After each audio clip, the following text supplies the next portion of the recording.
Hello bachcho, let's see this question. The question says, in the one-dimensional motion of a particle, the relation between position x and time t is given by x square plus 2x is equals to t. Here x is greater than 0. Choose the correct statement. Statement A is the retardation of particle is 1 divided by 4x plus 1 cube. Statement B, the uniform acceleration of the particle is 1 divided by x plus 1 to the power 3. Statement C, the uniform velocity of particle is 1 divided by x plus 1 to the power 3. And statement D is the particle has a variable acceleration of 4t plus 6. तो इस question में हमें दिया हुआ है कि एक one dimensional motion of particle है जिसमें जो पोजीशन है इसमें पोजीशन x और टाइम t के बीच में रिलेशन दिया हुआ है एक स्टेटमेंट से x square plus 2x is equals to T और हमें बताना है कि कौन सा स्टेटमेंट करेक्ट है। इस क्वेश्चन में हमारा की कॉन्सेप्ट होगा की concept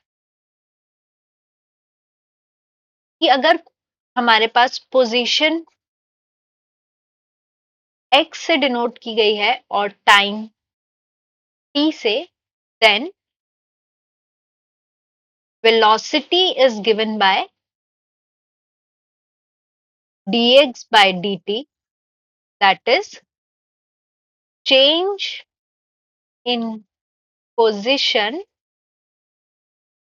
with respect to change in time। और एक्सेलरेशन दिया जाता है, acceleration is equals to d square x by dt square, that is differentiating position with respect to time two times। तो ये हो जाएगा हमारा d by dt of velocity, that is change in velocity with respect to change in time। ये हमारा की concept हो जाएगा। अब हमें क्वेश्चन में दिया हुआ है relation between position x and time t, x square plus 2x is equals to t। अब अगर हम इस स्टेटमेंट को या इस इक्वेशन को डिफरेंशिएट करते हैं t से, differentiating with respect to t, we get x square का हो जाएगा 2x dx by dt plus 2 dx by dt is equals to dt by dt हो जाएगा 1।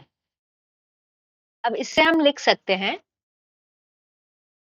2x v plus 2v is equals to 1। Since हमने की concept में लिखा था v और velocity is equals to dx by dt। इसको अगर हम फर्दर इससे v की वैल्यू निकालेंगे, v is equals to 1 divided by 2x plus 2 equals to 1 divided by twice of x plus 1। तो हमारी v की वैल्यू क्या आ गई, v is equals to 1 divided by 2 multiplied by x plus 1। ये हमारी हो गई वेलोसिटी। अब हमें निकालना है एक्सेलरेशन। तो एक्सेलरेशन दिया जाता है denoted by a is equals to dv by dt। This is equals to dy dt of 1 divided by 2 x plus 1 से अगर हम सॉल्व करते हैं हम लिख सकते हैं 1 by 2 x plus 1 whole square और न्यूमरेटर में आएगा x plus 1 मल्टीप्लाइड बाय 1 का डिफरेंशिएशन 0 हो जाएगा, minus 1 multiplied by x plus 1 का डिफरेंशिएशन हो जाएगा हमारा dx बाय dt। इसको अगर हम सॉल्व करते हैं तो हमें मिलेगा 1/2 minus of dx by dt को हम v से डिनोट कर सकते हैं divided by x plus 1 whole square.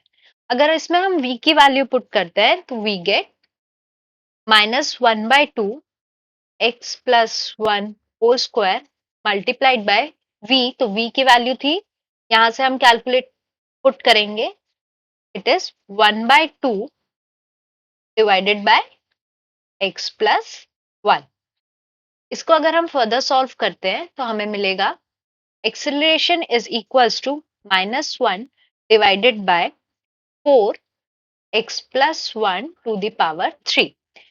अब हमें पता है कि अगर एक्सेलरेशन में नेगेटिव साइन आता है तो ये शो करता है नेगेटिव साइन डिनोट्स रिटार्डेशन, मतलब हमारी वेलोसिटी इस रेट से कम हो रही है। तो हमारा एक्सेलरेशन और retardation is equals to 1 divided by 4 x plus 1 to the power 3। अगर रिटार्डेशन लिख रहे हैं तो हम यहाँ पे माइनस साइन डिनोट नहीं करेंगे, और अगर हम यहाँ पे एक्सेलरेशन लिख रहे होते तो हमें यहाँ पे माइनस साइन शो करना पड़ता। तो इससे अगर हम देखें तो हमारे ऑप्शंस क्या थे? Option A, the retardation of particle is 1 divided by 4 x plus 1 to the power 3। तो ये स्टेटमेंट हमारा करेक्ट हो गया। यूनिफॉर्म एक्सेलरेशन, ऑब्वियसली फिर ये ऑप्शन गलत है। Option C, uniform velocity of particle, ये भी ऑप्शन गलत है। And option D is also wrong. So the correct option is option A. I hope you understood it well. All the best.